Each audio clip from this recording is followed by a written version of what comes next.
Hi, I'm Kirsten, and I'm 44 years old. Thanks for picking my story. I hope you find it either insightful or really entertaining. I certainly didn't expect what happened to me. I've always been close to my friends, especially Trisha, my best friend since college. We met back when we were 20 and 19, and we've been inseparable ever since. We had big dreams of living next door to each other and raising our kids together. And you know what? We actually made it happen. We worked hard in college, found great partners, and bought houses right next to each other, just like we planned. Before we knew it, Trisha and I were both expecting babies around the same time. It was a funny coincidence as we got pregnant just a couple of months apart. It wasn't exactly what we had planned, but it added an extra thrill to our journey. Life was pretty good for us. Trisha felt like more than just a friend. She was like a twin flame or a sister I never knew I had. We did everything together and genuinely cared for each other. As the years passed by, our bond only grew stronger. Our kids were growing up too, and Kyler and Ricky especially became inseparable, just like us. They didn't really have a choice. Trisha and I were so close, they had to get along. Trisha's husband and I even joked about whether our kids would end up falling in love when they grew up. Trisha and I thought it was unlikely, but life has a funny way of surprising you. I remember that day so clearly, like it just happened. Trisha and I were sitting on her porch, chatting away about everything, as best friends do. Suddenly, Ricky and Kyler walked up the driveway, and there was something different about them. It struck me when I saw them holding hands. Ricky was 19 and Kyler was 18, and it seemed like that was the moment they decided to be officially together. Trisha and I were surprised, but apparently, their friends and even their cousins had seen it coming for a while. "Hey, you two, how was your day?" "Wait, what's going on here?" Kyler and Ricky both took a deep breath and then spilled the news. "Mom, Aunt Trisha, Ricky, and I are officially a couple." "What? Really? Oh, that's fantastic news, you two. I knew something was up when you walked up the driveway holding hands like that." "Yeah, we decided to make it official. We've been keeping it quiet for a while now. Looks like our husbands were right, huh?" "Seems that way. But seriously, congratulations, you two. We're so happy for you. Thanks, Aunt Kirsten. It means a lot. We were a bit nervous about how you guys would react." "Sweetheart, you should have told us sooner. We're thrilled for both of you." "Absolutely, you don't need to worry. We're here to support you, just like always." "We appreciate that, Aunt Kirsten, and we're really glad you guys are okay with it. And who knows, maybe our kids will grow up together just like we did. We might even start placing bets on when they'll become a couple." "Let's not rush things now. Let's just celebrate this beautiful moment. Sounds good to me. Thanks, Mom, Aunt Trisha, for being so cool about it." "Always, sweetheart. Love knows no schedule. We're just happy you found each other." It felt like destiny had brought Kyler and Ricky together. Trisha and I were thrilled for our kids. However, things took a turn when they were on a school trip, and Trisha and I were hanging out at my place. Out of the blue, Trisha asked, "Hey, Chris, have you ever thought about whether our kids should really be together?" I knew there was more to it, but she brushed it off. Despite my persistence, she avoided the topic and made excuses to leave early. It bothered me, but I let it slide. Over the years, Trisha's unease around Kyler and Ricky's affection became obvious. I couldn't ignore it any longer. "Trisha, what's really going on?" She denied any issue, but I could sense her discomfort. I confronted her, urging her to open up. Despite her denial, I reassured her of my support and urged her not to shut me out. She insisted everything was fine, but I couldn't shake the feeling that she was hiding something. Once Ricky and Kyler announced their engagement, the chaos of wedding planning began. We threw ourselves into organizing the big day, but Trisha's involvement was noticeably lacking. She made excuses, leaving me to handle most of the responsibilities. While Trisha's behavior wasn't entirely unexpected, it surprised Ricky and Kyler. They assumed Trisha and I would be inseparable in the planning process. Instead, it felt like I was managing everything alone. Trisha's increasing distance became more obvious as time passed, and Ricky started confiding in me about her unusual reactions. Every time Kyla came up, he couldn't shake the feeling that Trisha wasn't entirely happy about their marriage. "Have you talked to her about it?" "Yeah, I have. She keeps insisting that everything's fine when I know it's not. I don't understand why she's acting so strangely. Despite our concerns about Trisha, we had a wedding to plan, and there was no time to dwell on her negativity. Ricky and Keela were excited to celebrate their love, and ensuring their special day went smoothly became my top priority. The anticipation for the wedding day was intense after weeks of careful planning. Despite our efforts, Trisha, who had been mysteriously absent leading up to the big day, seemed to cause unexpected disruptions. Each accidental spill or dropped item added to the chaos, and the timing seemed too coincidental to ignore. It just seems too convenient, don't you think? As we gathered in Keela's dressing room with the other bridesmaids, I found myself constantly shuttling between there and the venue, balancing the exhilarating responsibility of organizing the event with the exhaustion it brought. While making my rounds around the venue, I paused at the door of Keela's dressing room. The voices inside were quiet, and my curiosity got the best of me. Kyla was talking to Trisha, and it seemed like the other bridesmaids were out of the room too. "What's going on, Trisha? You've been scarce, and your behavior. It's been strange." As I listened in, hoping for an honest conversation, what I heard stunned me. Trisha opened up, revealing her true feelings, and they weren't good. She was unhappy with Keela, criticizing her decisions and questioning if she was suitable for Ricky. It hit me hard. My lifelong best friend seemed to harbor serious negativity towards Keela. "I've never approved of you, Kyla. Do you think you were raised properly? Do you think you're worthy of my son? You don't deserve him. I hate that this is happening." "How can you say that? I had no idea you felt this way." "You must have known. I've been uncomfortable around you for a long time." "Then why didn't you speak up? Why wait until my wedding day to unload all this? If you had a problem with me, why not talk to me instead of making me out to be the villain?"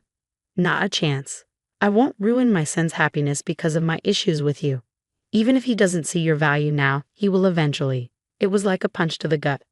I couldn't believe Trisha had been keeping these resentments hidden, and her odd behavior on the wedding day seemed to stem from these deep-seated disapprovals. The gravity of what I overheard hit me like a ton of bricks. Someone I trusted so much was concealing toxic emotions.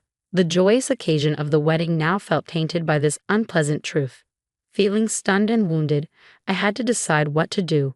I barged into the room, only to find my daughter, tears streaking down her face.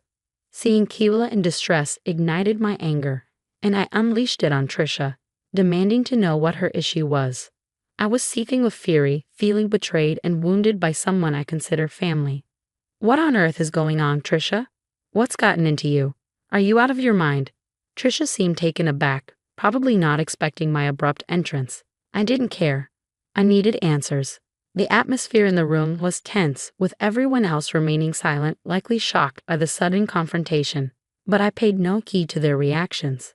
All that mattered was unraveling this mess and salvaging what was left of the wedding. "Trisha, tell me what's happening. Why is my daughter crying on her wedding day?" "Kirsten, it's nothing really. Just some pre-wedding jitters." "Jitters? Come on, Trisha. I heard your conversation in there. You can't deceive me." "You've misunderstood, Kirsten. I was simply telling Keela about the stresses of weddings, you know." "Don't lie to me, Trisha. I heard you mention something about Ricky not deserving Keela and ruining his life." "What's that supposed to mean? Do you think I raised my daughter poorly?" "No, Kirsten, you've got it all wrong. I was just expressing concern, offering motherly advice."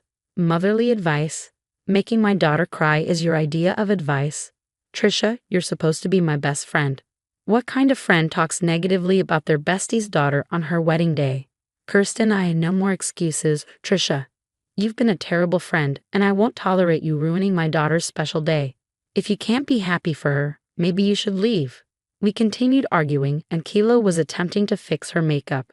Eventually, Trisha left, embarrassed and unable to accept responsibility for her actions. It was truly eye-opening to witness. "Why would she do this to me, Mom? What did I do?" "I don't know, sweetheart, but one thing's for sure. It's not your fault. Trisha's acting childish, and she's clearly envious of you." "I mean, why bring this up now? Like you said, if she had a problem, she should have talked to you.